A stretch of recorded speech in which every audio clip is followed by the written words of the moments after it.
ଯେତେବେଳେ ମଣିଷ ଅନ୍ୟକୁ ଅସମ୍ମାନ ଓ ଅପମାନ କରେ ସେ ଗୋଟେ କଥା ଭୁଲି ଯାଇଥାଏ ଯେ ସେ ଅନ୍ୟର ନୁହେଁ ନିଜର ସମ୍ମାନକୁ ହରାଇ ବସୁଛି।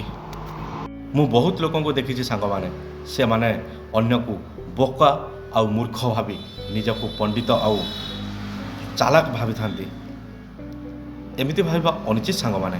ଅନ୍ଧକାରରେ ବି ଦିନେ ଆଲୋକ ଜଳିବ ଆଉ ଆଲୋକରେ ବି ଦିନେ ଅନ୍ଧକାର ହୋଇଯିବ। ତେଣୁକରି ଏତେ ଗର୍ବ କ'ଣ ପାଇଁ ସାଙ୍ଗମାନେ? ସମସ୍ତଙ୍କୁ ମୋର ଗୋଟିଏ ଅନୁରୋଧ ସାଙ୍ଗମାନେ, ନିଜକୁ ଚାଲାକ ଆଉ ପଣ୍ଡିତ ଭାବନ୍ତୁ, କିନ୍ତୁ ଅନ୍ୟକୁ କେବେ ବି ମୂର୍ଖ ଆଉ ବୋକା ବୋଲି ଭାବନ୍ତୁନି। ମୋର ସାଙ୍ଗମାନେ, କୌଣସି ବି କଥା ପାଇଁ ଏତେ ଦୁଃଖ କରନି କି ଭାଙ୍ଗି ପଡ଼ନି। ଦେଖିବ ଦିନେ ନା ଦିନେ ସେସବୁ ଠିକ୍ ହେଇଯିବ। ଲୁହାକୁ ଆଉ କିଛି ନୁହେଁ, ତା'ର କଳଙ୍କି ହିଁ ତାକୁ ନଷ୍ଟ କରିଥାଏ।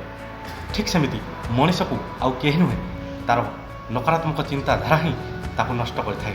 ତେଣୁକରି ସାଙ୍ଗମାନେ, ଆପଣ ଆପଣଙ୍କର ନକାରାତ୍ମକ ଚିନ୍ତାଧାରାକୁ ପରିତ୍ୟାଗ କରନ୍ତୁ ଓ ସକାରାତ୍ମକ ଚିନ୍ତା କରନ୍ତୁ।